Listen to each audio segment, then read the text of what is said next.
Good afternoon, everyone, and thank you for taking your time to again join us this afternoon.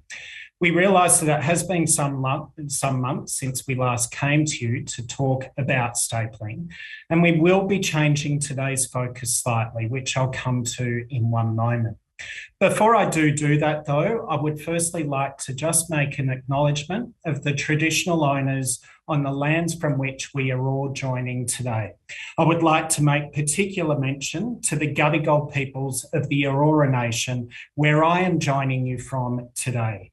But I'm also aware that there are many of you outside of Sydney who are actually in this discussion. So I also acknowledge the traditional owners of your lands, past, present, and emerging, and acknowledge their kinship and connection to the lands we are on. I'd like to also acknowledge today those of you who are joining under different scenarios and conditions in relation to lockdown. I'm very happily here in our Sydney office for the first time actually in some months, but I realise that some of you are still, particularly those of you in Victoria, are still finding different levels of lockdown, and I do hope that you are keeping well and safe and that your family and colleagues are the same as we are slowly getting our freedoms back. Now, my name is Joshua Van Gestel and I'm the National Education Manager at Sunsuper. And we will be having a panel discussion, and I'll introduce our panellists in a moment. But what I would encourage you to do is, if you have any questions throughout the discussion that you'd like to hear from our panellists on, please just place those into the chat, which is alongside the web window in which you are watching this video. We have had a number of questions pre-submitted, which we will do our best to get to this afternoon. A couple of things to note, though, that if we don't get to your question, we will absolutely provide a response following on from this event. The other thing I would like to note is that in regard to the questions that you post, as well as the discussion that we have today, please be aware that it is of a general nature only in regard to how we respond. I would ask you to please look at our website for further information, including a copy of our financial services guide, if you want to go into more detail, specifically looking at your own circumstances or requirements. Now, at Sunsuper, we do have an incredibly strong focus on you, our employers, and it is at the heart of everything that we do. Our focus is on how we can make sure that we are looking after your employees and their plans for retirement. And we are very acutely aware that that is also a key part of the financial wellness benefits that you provide to your employees. Sunsuper is very proud of the investment performance that we have achieved over the last year or so and what we are achieving over the long term. We are also very proud of the services and the benefits that we're able to offer to your employees through our relationship with you, some of which we will be discussing in today's session. Now, as I said up front, we have spoken to you about stapling over recent months, and I would admit that our focus has been very much in regard to your obligations, very much in regard to the administration of the stapling requirements. What we're wanting to do, though, today is actually take a very different angle and look at where the potential impacts of the stapling legislation could be beyond the obligations of fulfilling those administration tasks, and maybe looking more at the obligations that you have around your duty of care as an employer. So what we'll be discussing with our panellists is a number of key themes which may actually move throughout the session this afternoon. That includes looking at what the challenges and opportunities will be that come from stapling, both in regard to how we actually engage with your employees, as well as how you engage with them in regard to their superannuation, but how we also make sure that superannuation is something that they're very much aware of and very much focused on what you can do as an employer for them. We'll also discuss things around the recent performance test, which has had a large focus in the media in regard to the fees and the returns that superannuation is achieving, but maybe not looking much beyond that, not looking at funds or assessing funds in regard to other areas, including benefits and very specifically, including insurance, which we'll be discussing today. As I said, we'll also look at how we can better educate and also engage with your employees as well as support you, and also discuss your role in this mix and how we can also think about working together, which I'll hand over to Dave in a moment to open up on. I would also like to encourage you to think about today what stapling will do just in regard to the consistency of the benefits that you provide your employees through superannuation, as well as the benefits and how they may differ with different superannuation funds that your employees may have. Now, on that note, I am joined this afternoon by some incredible people and some incredible thought leaders in our industry. And I will pass over to each one of them individually to just give us their take on how they see the stapling legislation's impact beyond your administrative obligations. I am going to start with Dave Woodall. And Dave is my boss, so I have to be nice to him. This is why he's kicking off proceedings this afternoon. Dave will likely be very well known to many of you. He's appeared in some of our webinars, and also personally, he would have connected with many of you as key clients. Dave is our Executive General Manager of Employee Growth here at Sunsuper and is responsible for our corporate, institutional and regional, as well as small business employers. And he also has a strong focus on our payroll distribution platform. Dave, I might hand over to you to start us off by just talking about where you think we can all work together and where you think the main impacts from your perspective and employers' perspective from stapling may fall. Thank you, Josh. And can I just reiterate Josh's welcome to everyone who's joining us today. Great to have you joining, and a special welcome to all of our panellists. We appreciate you've made the time to come and join us and have this discussion. Josh, I will break type and make my remarks very brief because I think we want to get into the panel and hear their views. Perhaps the one thing that I would add to the remarks that you've made, you know, stapling is an employer obligation. However, we have been thinking and spending quite a bit of time developing a hypothesis around how we can support employers in a post-stapling world. And if I think of one particular area that's become, certainly the feedback that we've got from key employers has become of greater interest to them as we get closer to November and stapling, it is all issues relating to insurance. Insurance is sexy again, you know, if I can put it that way. It has risen to the top of the pile of issues that employers like all of you that have a bespoke arrangement, have a tailored arrangement. We're often focused around the ability for tailored arrangement to fulfill benefit design and fee discounts and so on, but insurance design is often one of the big differentiators that large and medium-sized employers have at their disposal when they have a bespoke corporate subplan with us or with another similar fund.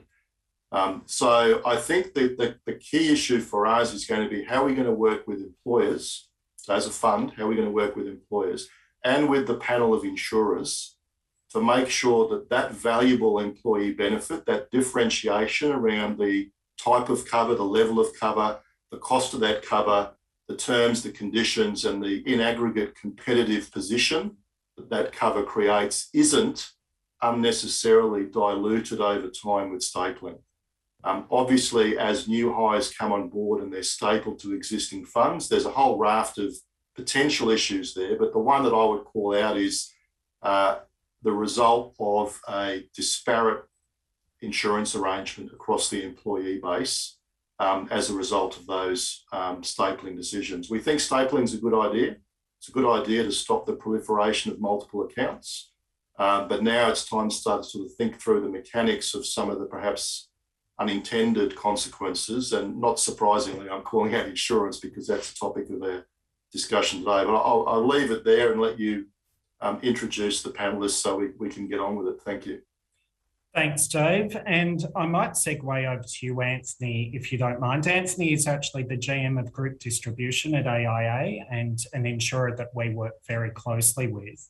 And Anthony has extensive experience in this space. So, Anthony, I might come to you and just see what your thoughts are on some of those unintended consequences, mainly around insurance and that disparity that we may see insurance that Dave was referring to. Yeah, thanks, Joshua. And I just love the fact that insurance is sexy again. So thank you for that, Dave. Having worked in the industry a long time, my friends tell me I don't work in a sexy industry, but maybe they're just not engaged in their superannuation. And I think that's the key challenge that we all have is around engagement. So when we think about stapling today, as Dave mentioned, it was a little bit of an unintended consequence around how insurance is impacted. I think the role for employers, though, is extremely important going forward. You've still got high levels of disengagement generally amongst the population when it comes to superannuation and insurance. Whilst most people today understand that they have insurance inside super, and that has changed considerably in the last few years, the actual understanding of what that insurance does, what individuals are covered for, how do they utilise it, is still extremely low. So I think for employers, it's really being able to talk to their employee base around, why did they choose SunSuper? All the benefits that SunSuper provides as a superannuation fund. And then really importantly, talk about the tailored insurance benefit design that has been selected for their employee base. So being able to clearly articulate to your employees around why you see that as the best fit for them. Importantly, it provides only a safety net. So I think, we still need to think about how do we provide greater level of engagement, education to your employee base so that they can actually make important decisions to make sure that they are fully covered for their personal circumstances. And I think, we've got to think about other propositions that we can take to employees to drive that level of engagement. We need to think about the wellbeing propositions that the industry has been developing over the last few years. AIA, some of you may have heard of a Vitality program. It's a key enabler to hopefully drive engagement going forward. And I think the more that we can help provide propositions to allow employees to engage with superannuation, to understand what their insurance is within superannuation, we're going to get better outcomes for the population overall, because people will be able to make informed choices. I think the other thing, Josh, is to make sure that people have got access to the tools so that they can understand the cover that they need. So they can go online, do needs analysis, they can go through and apply for cover nice and simply, and they can importantly claim against cover when they need to claim against it. If we look forward a few years and how stapling might work, ultimately, if we don't drive the level of engagement for new employees joining an employer, and we don't see them joining the employer's default arrangement, then potentially we are going to say, are we challenged as an industry around how we provide insurance benefits? Because potentially you'll see changes in demographics, and you might even see for some funds that the average age of the employee base may increase, which obviously has an impact from an insurance perspective. So I would suggest, if as an industry and with each of your insurance partners, you can very easily talk about the insurance cover, talk about why it has been chosen, engage and deliver other wellbeing propositions. I see that as an important thing to be working on together.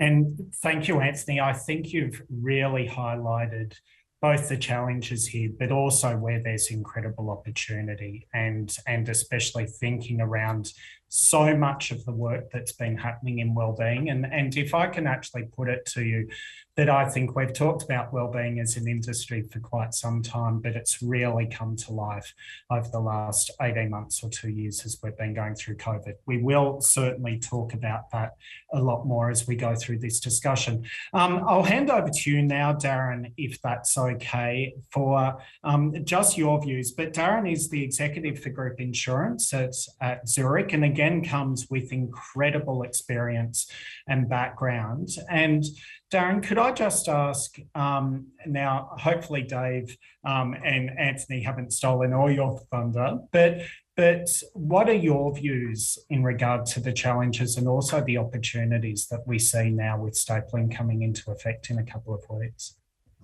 I think employee benefits have a greater focus, but also post-pandemic. I say that my company, Zurich, research globally around this work, and one of the emerging issues.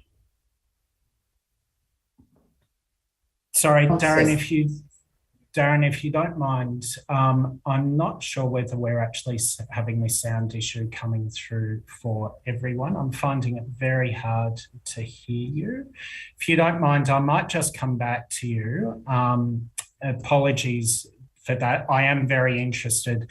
Darren has just talked there about some of the research that Zurich is doing, which I'm very, very interested to hear more about. What I might do, Murray, is I'll hand over to you, if that's okay, while we just see if we can tighten up Darren's audio. Murray is actually the Chief Insurance Officer at MetLife, and she again has incredible experience and is responsible for a lot of the new strategy that is being driven at MetLife. Murray also comes with incredible background from both client account management and also an actuarial background. And Murray, again, is a face that might be known to many of you.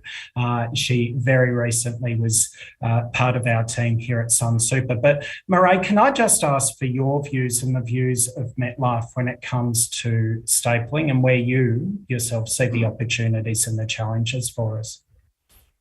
Thanks, Josh, and thanks for the opportunity to come and join the panel today. It's a really important topic, obviously near and dear to all our hearts.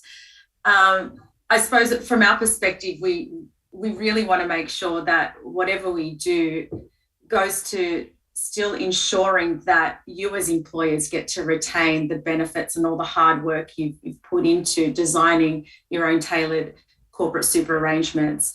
But account stapling, whilst it's absolutely, there are lots of benefits in reducing all the double accounts that are being created in the system, it does pose challenges for insurance. Initially, once the new rules kick in, we won't see any immediate impacts on insurance products because we haven't been through the re-rate process and the redesign process with a lot of those employers. But you will gradually see that discussion occur as you come up to your rate review periods. So employees that join your default super fund plan will generally still be able to obtain automatic default insurance, provided they join when they're first eligible. That is a key moment that's really important to keep in mind in this process. And that's the bit that's impacted by account stapling. So if they join when they're first eligible, when they first have that choice and have a window to join, then they won't be impacted at all. They'll continue to get the benefits, and they're part of the holistic corporate arrangements. But if they don't make that choice at that important moment of truth, they will be subject to restrictions. So we call this new events cover restrictions generally, and not all plans are the same. But what will happen is that usually for a period of up to 2 years, they may only be covered for sickness and injury, new sickness and injury that occurs post the day that they join.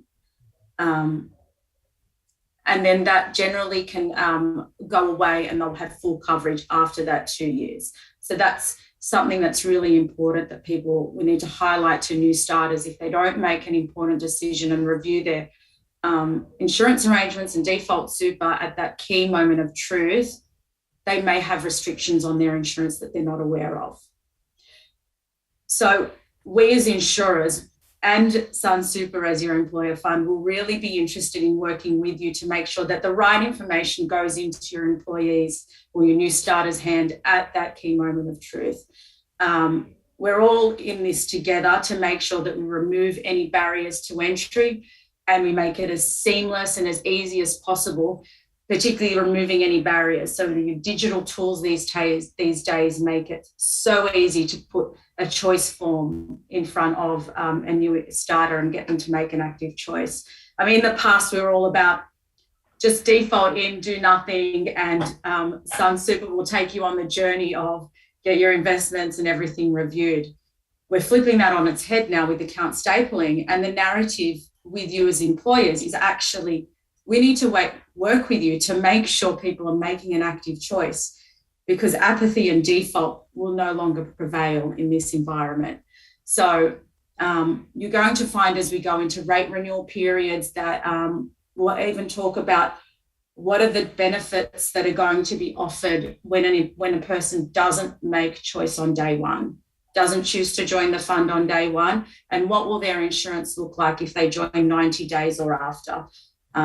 It's important we minimise the impact of restrictions, pre-existing condition exclusions, and just to make sure people are covered equally regardless of when they join. So this is where it gets technical, and where leading up to your rate renewals, you'll be working with Sunsuper and your insurer to work out what's appropriate for your fund. So we as insurers, we do think that the level of choice, so the default rate or the percentage of your employees that join the fund will naturally start to decline. It'll vary depending on what sort of benefits you offer, any subsidies, and your onboarding experience really. But those employers that really are successful at this will continue to thrive in this choice in this new account stapling environment, will continue to be able to promote the benefits of their own staff fund as a differentiator in the market. And we're here to help you come up with those ideas. We're here to help support Sunsuper to do that. And as Anthony said, it's all about the holistic member and employee benefits offer. The insurance is one component of that, but we need to work together to make sure that you can retain those benefits of automatic cover with high automatic acceptance limits, because that is why you have these arrangements. So thanks, Josh. I'll hand it back over to you. Thanks, Marae. And I do think where you're talking about that moment of truth is going to be so vital in both how do we make sure people are aware of making a choice at that moment of truth, but also, as you've said, what happens if they don't seize that moment?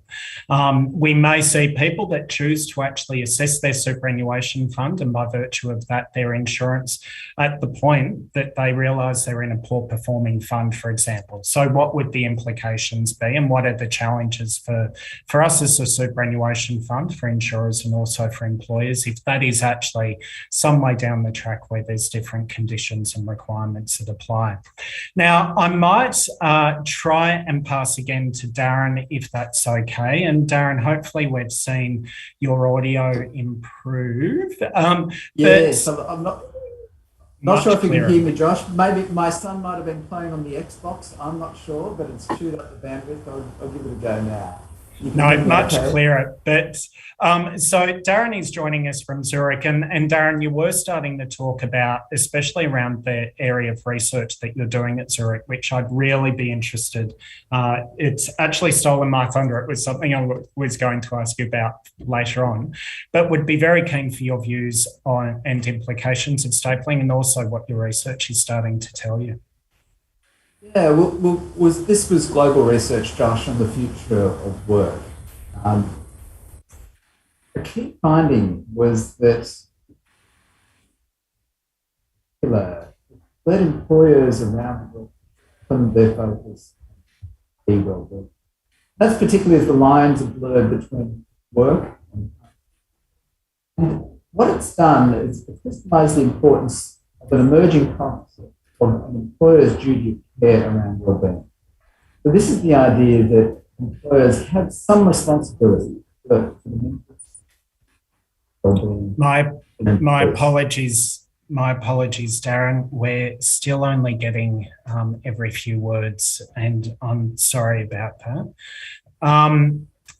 And I know that you are talking about that duty of care and consideration of wellbeing, which is an area that we really do need to unpack. I will try and come back to you again, Darren, and my apologies for the frustration. But what I would like to also, or who I'd like to also introduce, is for maybe a slightly different perspective, and maybe one that will have more of a global view or a more industry-wide view, is Mark, who is joining us from Swiss Re, and Mark is the head of product. Now, Swiss Re as a reinsurer, certainly, Mark, you have, as I said, probably an industry-wide view here, and would maybe be looking at this from a slightly different perspective. So when it comes to thinking about stapling and the implications for employers and also for superannuation funds, what's your read there at Swiss? Yeah, thanks, Josh. Certainly, as a reinsurer, we take a view across the industry, and looking after products, that's pricing and underwriting, which are my key focus areas.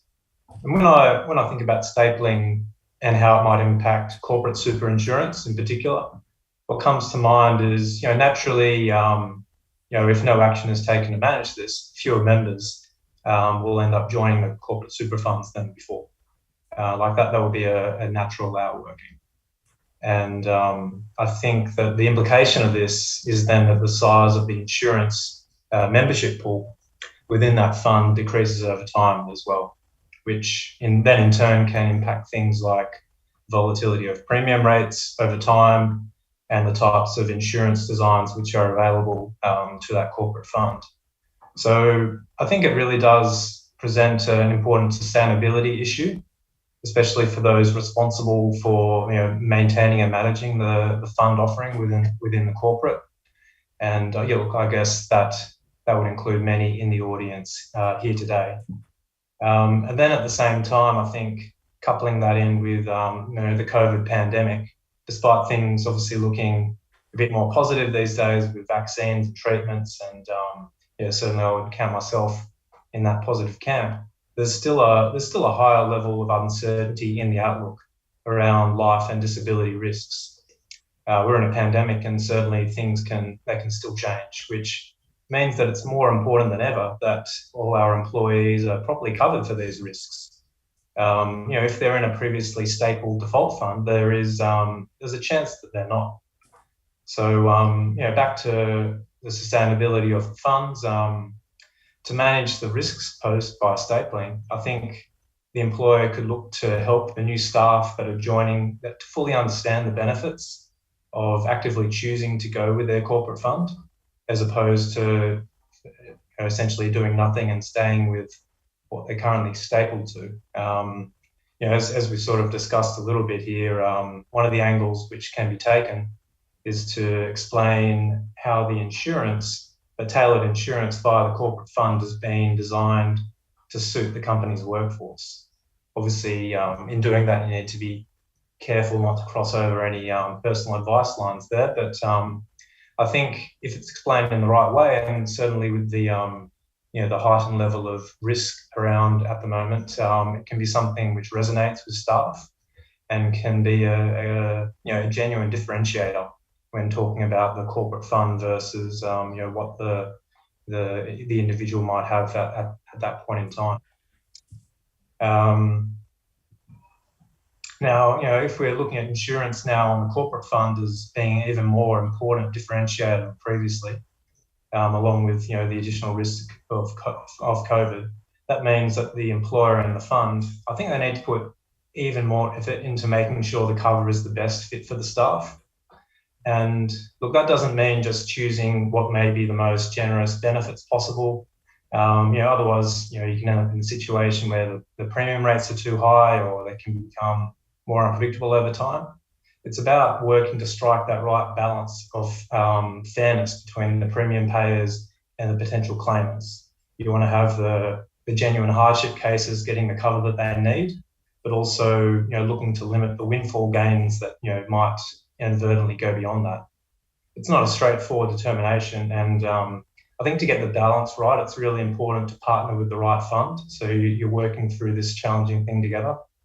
Someone that's well established, well run, really gets the insurance. And there's definitely a few great funds out there, and Joshua call out Sunsuper absolutely as one of those. So to those in the audience, I guess you're in the right place to start with. But I think for me it's getting the insurance proposition right within the corporate fund and articulating that properly to the new staff that join, and the existing ones as well, I guess, in the right situations to keep the sustainability of the corporate fund running nicely going into the future. So that's where my thinking's at. Josh, maybe back over to you. Thank you very much, Mark. And I think that balance that you talk about, and also thinking about the actual design of that offering, is something that we absolutely will come back to. But what I might pick up on first is where you maybe opened and also finished off, is thinking about that sustainability. And Dave, I might throw to you to start proceedings here, but Mark's obviously talked about the impact on sustainability for a corporate offering where we maybe see a reduction in the new members coming in through default. And he's also talked about the importance, obviously, of having employees engaged in that process. But how do you see that we can actually maybe work around that sustainability issue, or what can actually be done there? And in fact, is it something that we're already seeing through Choice anyway, that it's an area that's already being tackled in some sense? Yeah, I think I would say that I am glass half full on this. If I think about the cohort that is dialed into this presentation, look at the stats around member take-up for our corporate institutional book. It's actually very high. So we've got a significant proportion of large employers whose payroll processes and their onboarding process generally is soliciting very, very high levels of member choice at the point of joining them as an employer. Often, we're not the only fund, however, that as a result of industrial agreements, etc., we may be one of several funds that employer is utilising. So I think there's two things. Although I would agree with Mark wholeheartedly that we need to make sure the insurance design is fit for purpose. And for many of our clients who have come to us with an existing benefit design that we have grandfathered or replicated and we've maintained that may well be the case. For others, it may be something that we need to sort of consider. But I think we do need to make sure the insurance proposition is right, is contemporary and fit for purpose, to Mark's comments. And then we've got to make sure that we're communicating it really effectively, right? No point having wonderful insurance cover, cost effective, the right levels, the right fit, but nobody knows about it, right? So I agree with that. But I think that there is an issue for all of us to face into around the future take-up rates, right? Murray touched on this with the impacts on future pricing, automatic acceptance, etc. But I think, as I said, I think the glass is half full for me, because we're going to be on the front foot communicating what is, for this audience, a great story. Many of our large corporates either pay the insurance premiums or partially fund them, for example. So there's a whole range of messages in the armoury that I think can help us position this much more strongly than we have before. Now, that's not to be complacent by any stretch of the imagination. This is a good opportunity to make sure the insurance cover is right, fit for purpose for that employer and its employees. It's also an opportunity to look at the other funds that employers are contributing to over time, because they'll also be subject to the same stapling conditions as well. So, look, I think through and the last point I would make, it's turning into a bit of an ad for Sunsuper, which is not intended, but the last point I would make is we do have a strong relationship management model where many of the people on this call today hopefully will have had some good discussions with their relationship managers around how to get prepared and positioned for this. So, because I think that's the other thing, how we're sort of prepared for it and how we regularly monitor and measure the impacts from this point on will also sort of play out in our strategies. So thanks, Josh. Back to you. Thanks, Dave. And Darren, again, mate, I'll just put you on notice. I'll come to you in a couple of minutes and hopefully we'll have a stronger connection, maybe if there's a headset there that you could use. But in the meantime, what I'll do is just throw to Anthony to pick up on some of what Dave spoke about. And Anthony, we're talking about this needing to be discussion on adequacy and making sure the design is right. But where do you also see that something like the Vitality program that you talked about, where do you see the importance of that in a post-stapling world? And is there also impacts that you need to consider on those broader wellbeing programs or how we actually retilt them perhaps? Yeah, thank you, Josh. I mean, look, there's a well-established link between mental, physical and financial well-being, and all insurers and super funds will talk about that. I think, you know, if I look at what does Vitality do, it focuses on the physical and mental side. So it provides tools for individuals to engage with, to understand their current health risks, give them the tools to improve those risks and ultimately help them on a healthier journey. And ultimately, if you complete those steps, you are more likely to have a much better financial outcome. One of the changes we're making to Vitality, which we'll be launching next year, is being able to contribute back into superannuation as well. So engaging in good health outcomes, being rewarded for that, and also linking that back into retirement savings. And I think that becomes really key to drive levels of engagement. I think if you're able to provide propositions there that are outside of what individuals have been used to, think about superannuation, and certainly I don't think about insurance until claim time. I think if you can use a proposition like Vitality, or you can use wellbeing propositions that are made available to employees to use before they go on claim, so pushing those wellbeing propositions out to be accessed by employees, I think that is really a key opportunity that I see, and we can really then help through stapling, because then we're talking about, partnership with some super, your employees joining your employee plan, they suddenly get access to all of these different benefits. So it becomes, as we talked about, it's a more holistic view of what the employee benefit is. And I think if you can use those sorts of tools, you can drive engagement, you move into a position there where you can talk to employees about the benefits of joining the plan itself, but also then giving them the tools to ultimately choose what they need to do and what types of cover they might need to actually cover their personal circumstances outside of what you're providing as a default level of cover. Thank you. And Mairead, you also touched on some of those points, but I might actually just throw to you for a slightly different angle. And that is to think we provide a benefit, we provide ancillary benefits around that, around broader wellbeing to engage people. Let's assume that we engage them to actually then choose to be part of the corporate plan. You started talking about where some of the implications are on whether they hit that sweet spot, whether they get the timing right. Now, if they actually do ask to be a member of that corporate plan through choice, and they do that when they start, okay, those benefits will flow through to them. But where are going to be the impediments if they choose later on to be part of the plan? And can I also ask, where do you think insurers and superannuation funds maybe need to shift to, assuming that's going to be more what we're dealing with, what do we maybe need to look at in that space? So if I start with the impediments, so like I said earlier, if someone doesn't join within that key window, which is generally when they first start employment or are promoted to the point where they're eligible to join a certain division of your plan, they'll miss out on this key. It has to do with automatic acceptance and not having to provide medical checks, or we call it underwriting.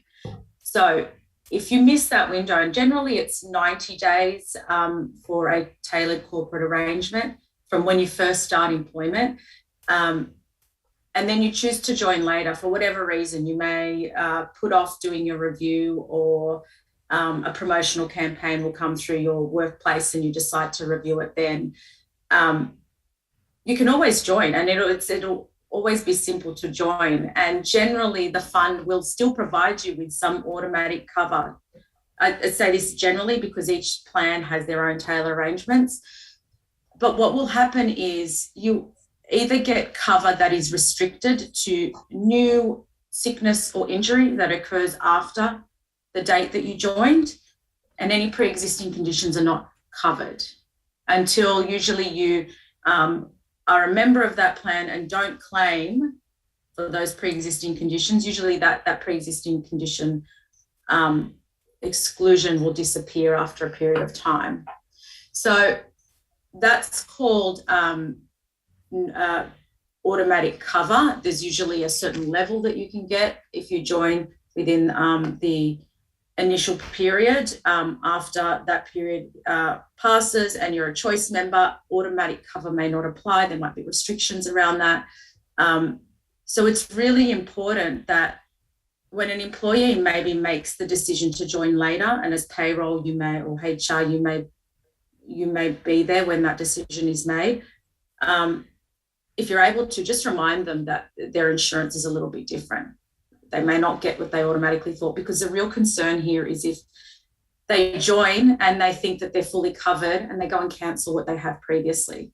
So that is a really concerning situation where you've gone and cancelled your previous cover where you are fully covered for whatever that amount was, and you've joined this one, but you're actually not covered for all health conditions. So that is one of the implications of not joining in that key moment of truth. There are ways that you can actually reduce or limit that the impacts of that. So generally what you're able to do as a member is actually transfer in. So if you can demonstrate either when you choose to join the fund, or sometimes you have to demonstrate it at claim time that you actually cancelled your previous cover, that can also remove one of those pre-existing condition exclusions.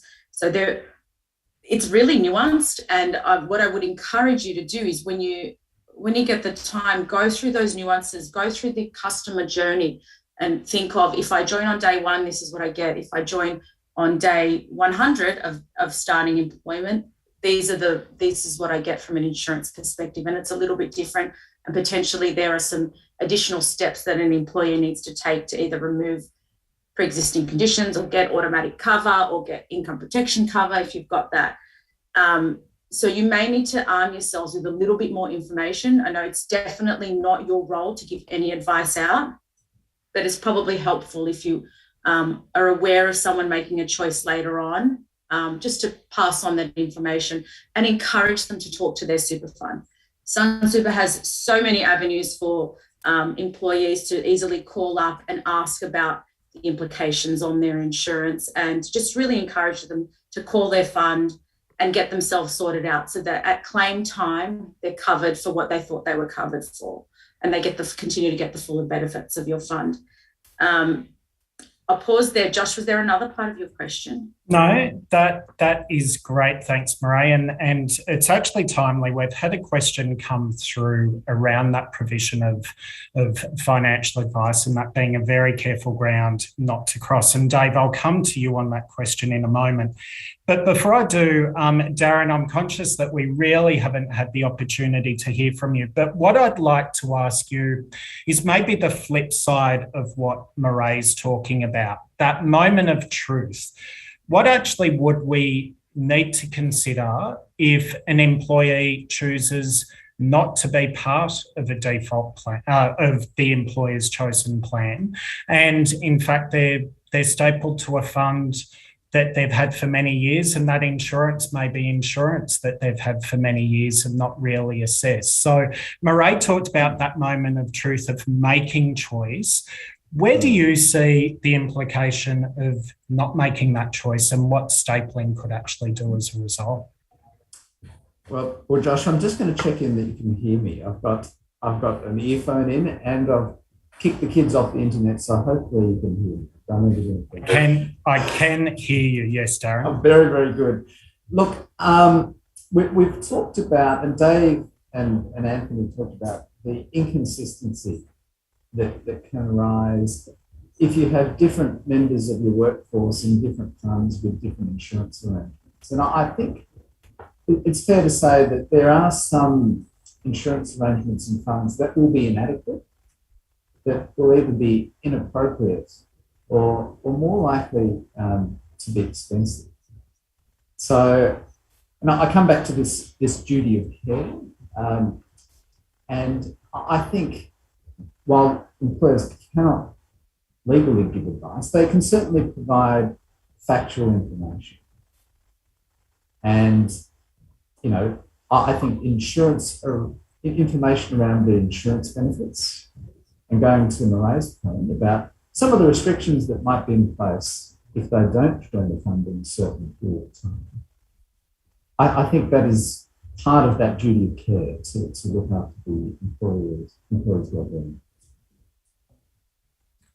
Thank you very much. And Dave, I will just ask you to maybe expand a little or give your own reflection on what we've just heard Darren speak about. We have had a question come through, which is how do employers avoid providing financial advice while encouraging new employees to not just evaluate the insurance arrangements, but actually evaluating their default fund or the corporate fund that's being offered to them? Yeah, so I think that question, having given me quick heads up it was coming, has somewhat been answered by Darren. I think employers should not be giving advice. They need to understand that their obligations around stapling are of an administrative nature in terms of the process that we have covered in previous webinars with the ATO, right? And the onboarding or the administrative process to determine whether a new employee in fact has a staple fund on file with the ATO. Of course, we are able, to Darren's point around, you can provide facts, and you may feel there is, some sense of obligation to make sure that members have got the facts. But I would say beyond providing the facts and the collateral that we have and can provide, it's knowing where to send them. Who do I send them to so I can sleep at night knowing they've got the right guidance and ultimately the right advice, to be able to make the right comparison with the employer's offer, the employer's subplan offer, in this case with SunSuper, and any other fund that they may have an interest in. So I'd say it comes down to being comfortable being able to present the information and the facts, but then being comfortable knowing exactly where to send those people, through what channels and to whom, to make sure they get the right support. I think it's whether we can go back to Darren to get him to expand a little more on some of his thinking around this issue of equity or inequity that can occur over time with the proliferation of different insurance arrangements. But that's an issue that is top of mind for us in keeping people informed on not just the consequence of making a choice decision, but also the one of not, which could be equally, if not more, detrimental. Thanks, Josh. Absolutely, Dave. And this was something that Mark also briefly mentioned. But Darren, I might go to you for that right of reply. And so how Dave has talked about or picked up on that comment that you made about inequality, where do you see the issues that stem from that we are going to potentially see people that are with very different variations of insurance cover? Where do you see it actually going? What do you see as the new conversation that employers, that super funds, that consumers have to have in regard to that inequality? Look, I've seen it, real life examples of this where an employee has died or are disabled with no cover or only a very basic level of cover, and the employer's in hardship or the family, and then increases the moral obligation on the employer to possibly do something about it. So I've seen that play out. And I think increasingly in the broader superannuation industry, we'll probably see levels of cover over time for basic defaults decrease. I think that we're going to see more and more personalisation. But as a result, I think the arrangements that employers will have from Sun Super are generally likely to have more generous levels of cover. So I think there is a real risk that as the industry becomes the benefits lower, I think that the gap is actually going to widen for employer arrangements. Great. Thank you very much, Anthony. I might throw to you now on a question that's just come through, actually, and I think goes to much of what we're talking about, that beautiful moment of truth, as Mairead put it. That the question is that starting a new job is stressful and there is a lot going on, both from the employee but also for the new employee. How do we get super and the insurance arrangements on a new employee's top list and actually make sure that they do have that time to consider it? And how do we do that in a way that is easier for them to maybe consume and act on? What a great question. I mean, yeah, it comes down to what information can you give the employee joining and in a nice, simple form about, in a factual way, what is available to them through the employer arrangement. And again, I won't go on about it, but I think it also comes back to the other propositions that you can make available through the default arrangement that the employee may also find of interest if they were to use the default fund. I mean, one thing that I see when employees join an organisation is they suddenly have to do all this online training. They've got to understand the culture of the company, the risks of their roles, their responsibilities. I mean, I wonder how many employers actually have a mandated learning that employees have to do when they first join around just factual information around superannuation or the benefits of joining the default fund. Potentially doing something like that, it means that you get an engagement with the employees when they first join. You're not telling them they should join the fund, you're purely giving them factual information around what happens if they did join the fund and also if they were to stay with their existing fund. I think it's going to be hard, Josh, I'll be honest. And, I don't think there's a silver bullet here. It's around just trying to find as many different ways to engage individuals, give them that factual information, show them the value of the employer arrangement. I mean, there's a lot of value that's come into these employee benefits. And ultimately, if that can be packaged up in a way that an employee is finding interesting and wants to know more about, you're much more likely to then get high levels of take-ups, even in a post-stapling world. Wonderful, thank you. And Mairead, a question that has come through, and I might, after asking your response, I may actually also throw to Mark on this, but are you starting to see, or do you expect that we might see that employers may actually move away, some of them, from having insurance as part of the superannuation offering? And again, where do you see that there could be implications or key considerations around that, including as employees then leave that employer? Sure. So superannuation will always have a place for particularly death and total permanent disablement insurance. There's tax benefits and there's rules that encourage you to have it inside super. And the government's done a lot of work in terms of putting in some buffers or some rules to ensure that when you have default cover, and that includes income protection cover, it doesn't erode members' balances. So there's caps on the amount of premiums that you can charge as a proportion of balances. Cover doesn't turn on automatically until you have a certain balance. So there's rules that have been put in place to already protect individuals from the cost of cover eroding their superannuation balance. So there is definitely still a need to have insurance as part of your superannuation arrangements. And so if you're going to go through the effort of having tailored corporate arrangements, the key part of that is insurance. And so we definitely see that there is still a need for it to be there and a part of the proposition. You've got the benefit of scale as an employer. Why not use that to go and get your employees better insurance? That was why this whole corporate arrangement started, or one of the reasons.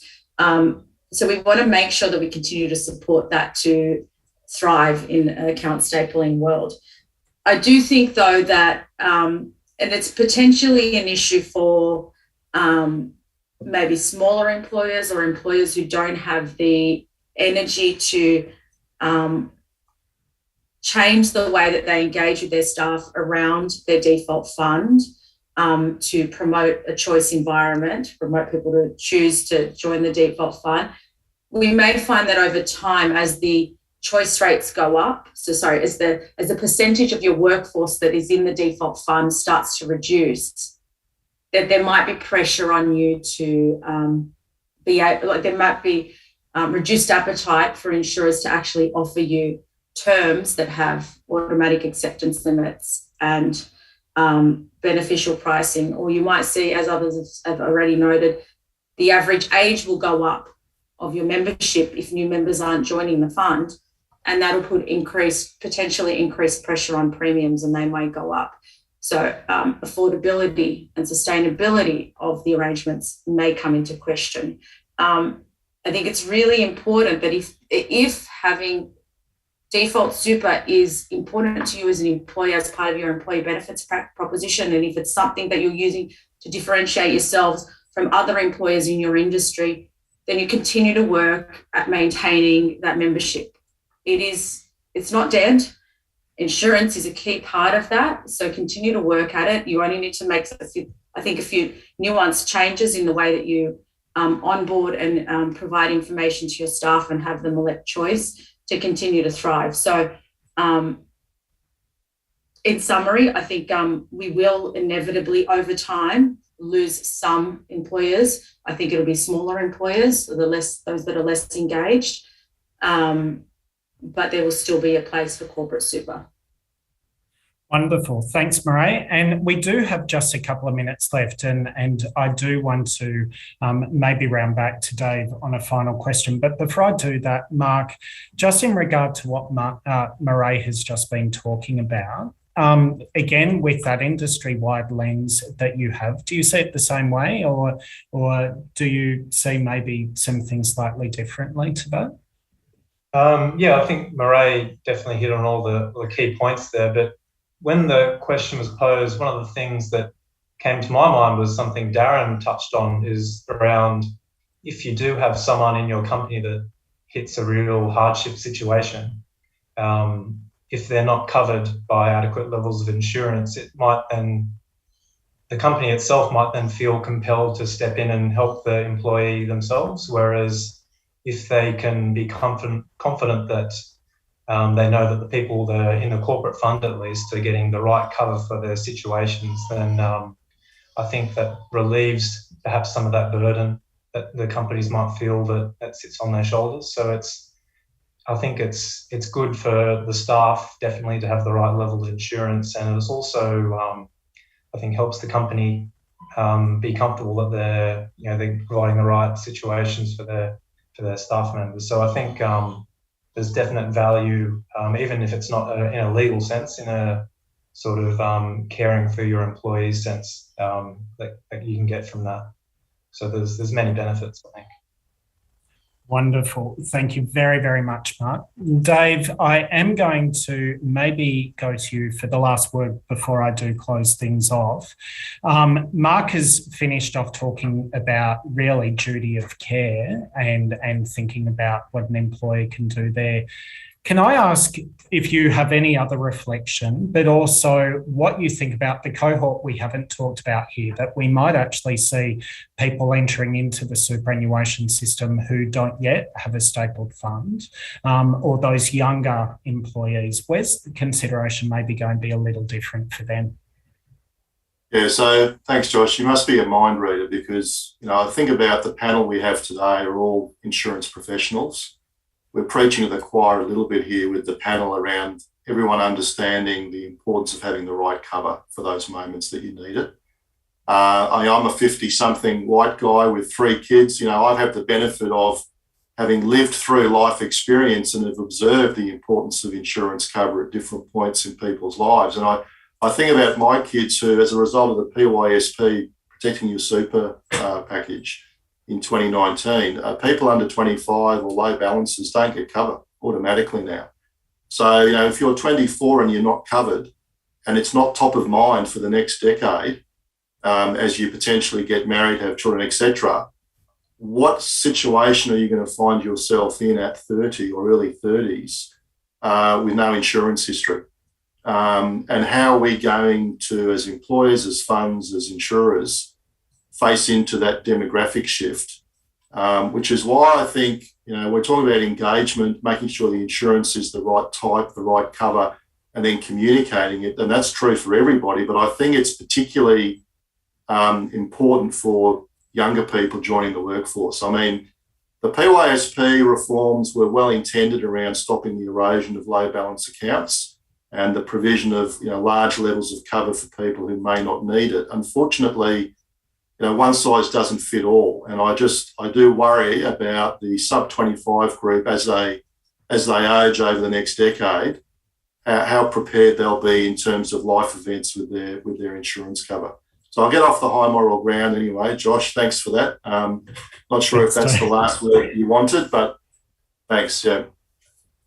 High moral ground is always a good way to end, I think.